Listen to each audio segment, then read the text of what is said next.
Good morning students. Previous class के अंदर हम लोगों ने हमारा जो टॉपिक है सकारात्मक कार्यवाही, वहाँ तक हमने अध्ययन कर लिया था।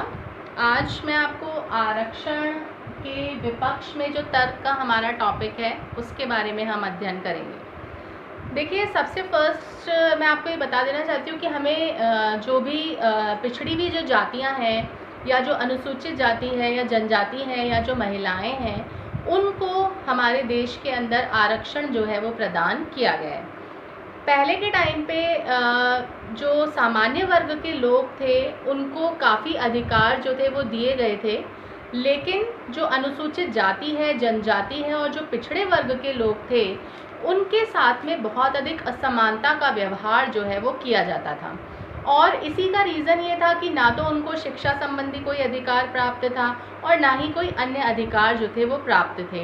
इसीलिए वर्तमान समय में या हमारा देश की स्वतंत्रता के बाद में हमारे जो संविधान निर्माता थे उन्होंने इन पिछड़ी हुई जो जातियाँ थी या जो जनजातियाँ थी उनको समाज की सामान्य धारा के साथ में लाने के लिए आरक्षण का प्रावधान जो है वो किया, जिससे कि जो पिछड़ गए हैं उनको भी आगे लाया जा सके। लेकिन अगर अपन वर्तमान समय की बात करें तो आरक्षण जो है इसका बहुत अधिक विरोध जो है वो किया जाता है और इसके कुछ रीज़न्स हैं। इसके विपक्ष में बहुत से तर्क जो हैं वो दिए जाते हैं, जैसे कि आरक्षण की नीति को जो गलत मानने वाले हैं उनका ये तर्क है कि उच्च शिक्षा या अगर नौकरियों में अगर आप देखें तो जो आरक्षण है वो बिल्कुल अनुचित होता है, क्योंकि इससे अन्य वर्ग जो हैं उनकी समानता का जो अधिकार है उसका हनन होता है। अब देखो, उच्च शिक्षा के अंदर अगर आप आरक्षण का प्रावधान करेंगे तो हो सकता है कि एक इंटेलिजेंट बच्चा जो है, अगर वो किसी मतलब ऊंची जाति का है और इंटेलिजेंट भी है, लेकिन उसकी परसेंटेज ज़्यादा आने के बाद में भी उसको प्रवेश नहीं मिलेगा। क्यों? क्योंकि आरक्षण के ज़रिए जो कम नंबर लेकर के आया है और अगर वो नीची जाति का है तो कम मार्क्स वाले बच्चे जो है उसको पहले प्रेफरेंस वो लोग देंगे। तो उच्च शिक्षा के क्षेत्र के अंदर आरक्षण जो है वो बिल्कुल गलत होता है। दूसरा, कुछ लोगों का ये मत है कि आरक्षण जो है ये एक प्रकार से भेदभाव का ही एक रूप है।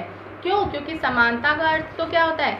समानता के अंदर ये माना जाता है कि हर व्यक्ति के साथ में समान व्यवहार किया जाना चाहिए, लेकिन आरक्षण में क्या किया जाता है? आरक्षण जो है उसमें इसका उल्लंघन किया जाता है। ठीक है। आरक्षण के प्रावधान के कारण से एक वर्ग में और दूसरे वर्ग के मध्य में सामाजिक दूरी जो है वो भी बढ़ती जाती है।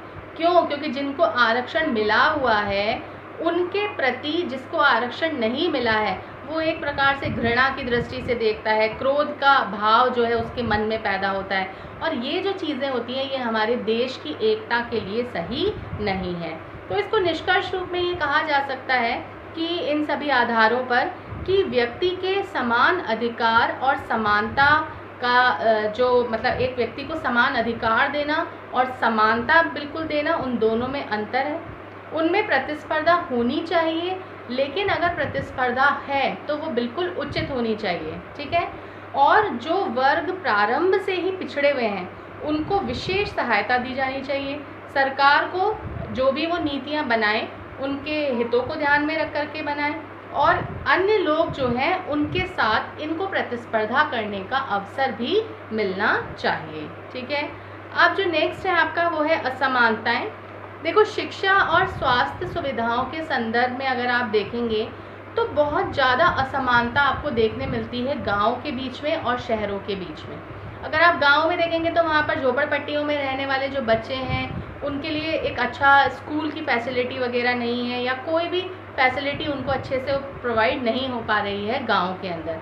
और यदि इन्हें किसी स्कूल में प्रवेश मिल भी जाता है तो जो ऊंचे वर्ग के लिए जो भी स्कूल्स बने हुए हैं, जो शहरों के अंदर जो स्कूल हैं सारी सुविधाओं से संपन्न स्कूल हैं, अगर अपन उनसे तुलना करें तो इन लोगों को कुछ भी प्राप्त नहीं होता।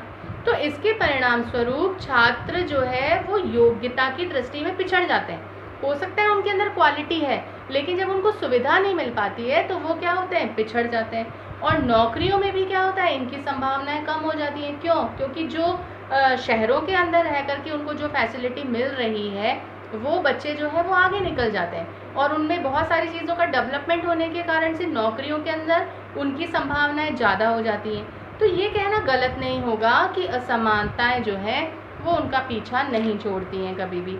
अब यदि कोई छात्र जो है वो किसी व्यावसायिक पाठ्यक्रम के अंदर प्रवेश लेना चाहता है तो उसके पास में क्या है, ज़रूरी संसाधन होते ही नहीं है, ज़रूरी संसाधनों का अभाव होता है।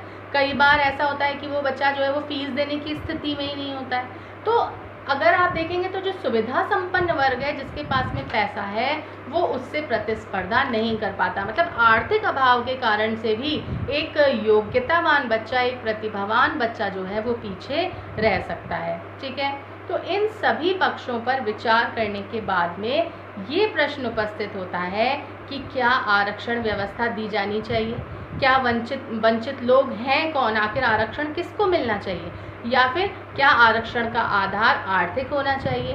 तो इन सारे प्रश्नों के सवाल जो है, मतलब इन प्रश्नों का जो उत्तर है वो हमको खुद को ही ढूंढना है और इसका समाधान निकालना है। तो इस प्रकार से इस टॉपिक के साथ आपका ये चैप्टर एंड होता है। Thank you.